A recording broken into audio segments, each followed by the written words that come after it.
Heart की बीमारी ठीक करते हैं हार्ट स्पेशलिस्ट और पैर की नसों की बीमारी ठीक करते हैं vascular specialist. Welcome back.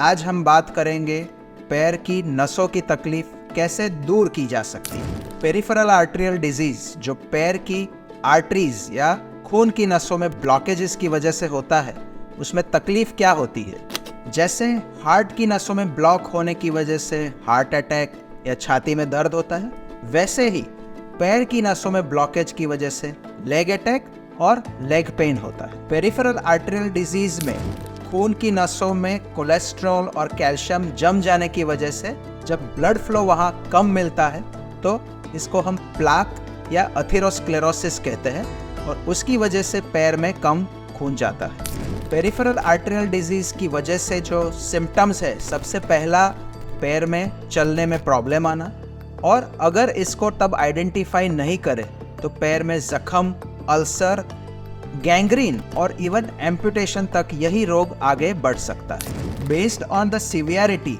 Peripheral arterial disease दो टाइप के होते हैं। एक क्लॉडिकेशन मतलब पैरों में चलने के ऊपर दर्द होना, और दूसरा क्रिटिकल लिम्ब इश्कीमिया। वर्ड क्रिटिकल का मतलब है कि पैर में इतना कम ब्लड जा रहा है कि अगर हमने कुछ नहीं किया तो पैर में एम्पुटेशन या पैर कटने की नौबत जल्द ही आ सकती है। वैस्कुलर सर्जन वो डॉक्टर्स हैं जो पैर की नसों के ब्लॉकेज को ठीक करते हैं, और उनको कब दिखाना चाहिए। 4 कारण जिसकी वजह से आप वैस्कुलर सर्जन को अवश्य मिलिए। पहला, अगर पैरों में चलने के ऊपर दर्द हो। दूसरा, पैरों में जख्म हो जो जल्दी मिटे नहीं। तीसरा, आपको डायबिटिक फुट प्रॉब्लम हो। और चौथा, अगर पैर में गैंग्रीन की नज़र आए। आपके वैस्कुलर सर्जन आपकी तकलीफ के लिए आगे टेस्ट्स भी सजेस्ट करेंगे, जैसे डॉपलर, सीटी स्कैन या एंजियोग्राफी, और इन टेस्ट के द्वारा आपके प्रॉब्लम को कैसे ठीक किया जा सकता है वो मालूम पड़ेगा। सर्कुलेशन इम्प्रूव करने के लिए पेरिफेरल आर्टेरियल डिजीज को ट्रीट करने के लिए आगे क्या कर सकते हैं। पेरिफेरल आर्टेरियल डिजीज के ट्रीटमेंट के हमारे 4 एम्स है। पहला, ब्लड सर्कुलेशन इम्प्रूव करना।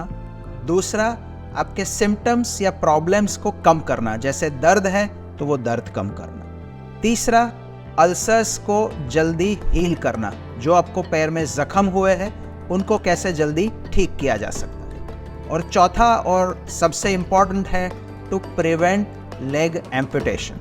अब पेरिफेरल आर्टेरियल डिजीज के इलाज के बारे में बात करें, याद रखिए हर एक पेशेंट को या हर एक आदमी को जिसको पेरिफेरल आर्टेरियल डिजीज या पैर में ब्लॉकेज है, उनको एंजियोप्लास्टी या ऑपरेशन की ज़रूरत नहीं है।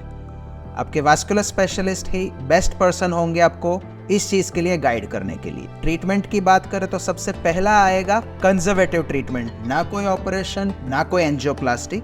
और अगर डायग्नोसिस जल्दी किया जाए, कोई बड़ा प्रॉब्लम नहीं हो, क्रिटिकल इश्कीमिया नहीं हो, तो कंजर्वेटिव ट्रीटमेंट से काफ़ी पेशेंट्स को इम्प्रूवमेंट मिलता है और उनको आगे ऑपरेशन की ज़रूरत भी नहीं पड़ती। कंजर्वेटिव ट्रीटमेंट में सबसे इम्पॉर्टेंट है लाइफस्टाइल चेंजेस।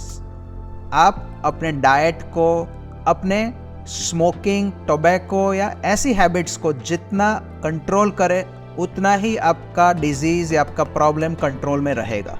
इसके साथ साथ एक्सरसाइज और वॉकिंग और एक्सरसाइज से छोटी नसें खुल के, जिसको हम कोलैटरल्स कहते हैं, और अगर ये कोलैटरल्स इम्प्रूव हो जाए तो काफ़ी लोगों के पेन भी चले जाते हैं बिना ऑपरेशन के। और इसको मेडिकली भी इसे कहते हैं नेचुरल बाईपास। आपकी बॉडी ने खुद नेचुरल बाईपास कर दिए हैं वो आर्टरी के ब्लॉकेज को कंट्रोल करने के लिए। इसके अलावा दूसरी इंपॉर्टेंट चीज़ कंजर्वेटिव ट्रीटमेंट में है मेडिकेशंस। आपको आपके डॉक्टर के एडवाइस के अकॉर्डिंगली रेगुलर मेडिसिन लेनी है, जिसमें ब्लड थिनर्स, कोलेस्ट्रॉल की दवाई, डायबिटीज़ की दवाई, ब्लड प्रेशर की दवाई, ये सारी आपको दी जाएगी। आपके डॉक्टर के एडवाइस के अकॉर्डिंगली इन्हें लीजिए, और जब तक कहा न जाए तब तक इनको बंद नहीं करना है। सेकंड है इंटरवेंशनल प्रोसीजर और मिनिमली इन्वेजिव मेथड्स, जिसमें बिना कोई कट, बिना स्टिचेस, बिना ओपन सर्जरी किए अगर हम किसी तरीके से ब्लड फ्लो पैर में इम्प्रूव कर सकते हैं। जिनको पैर में दर्द ज़्यादा है, चल नहीं पाते हैं, या पैर में अल्सर्स, जख्म या गैंग्रीन है तो उनके लिए हमें अथेरेक्टोमी या एंजियोप्लास्टी प्रोसीजर की ज़रूरत पड़ सकती है। एंजियोप्लास्टी जैसे हार्ट में करते हैं वैसे ही पैर की नसों में की जाती है और इस प्रोसीजर में छोटी नीडल से एक वायर डाल के वायर के ऊपर बलून सरका के जो ब्लॉकेज है वहाँ बलून से वो ब्लॉकेज को खोल के ज़रूरत पड़े तो वहाँ स्टेंट रख सकते हैं।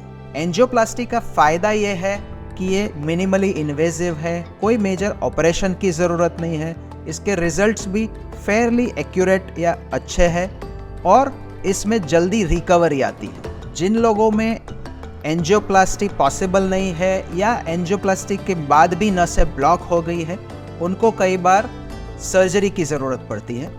जिनको बहुत लंबे ब्लॉकेजेस होते हैं उसमें भी हम कई बार सर्जरी की एडवाइस करते हैं। ओपन सर्जरी या बाईपास, आपने हार्ट के बाईपास के बारे में सुना होगा, बट वास्कुलर स्पेशलिस्ट पैर के या लेग बाईपास में एक्सपर्ट्स होते हैं और लेग बाईपास करके जो लेग की ब्लड वेसल्स ब्लॉक्ड है उसमें नया रास्ता बनाकर ब्लड फ्लो वापस इम्प्रूव कर सकते हैं। काफ़ी सारे लोगों को, काफ़ी सारे पेशेंट्स को इन मेथड्स से इम्प्रूवमेंट अच्छा मिलता है और ज़ख्म भी अपने आप मिटना शुरू हो जाते हैं। कुछ लोगों में अगर ज़ख्म ज़्यादा बड़े हैं या उनकी हीलिंग स्पीड कम है तो उनमें हम एडिशनल 2 चीज़ की एडवाइस करते हैं। एक है स्पेशलाइज्ड ड्रेसिंग्स और वैक्यूम थेरेपी और दूसरा हाइपरबैरिक ऑक्सीजन थेरेपी। आज आपने जाना कि पैर के सर्कुलेशन को रिस्टोर करने में एक अच्छे वास्कुलर स्पेशलिस्ट क्या क्या कर सकते हैं। अगर आपको ये वीडियो पसंद आया please like it, forward and share to somebody who may need it, and please don't forget to subscribe our video channel.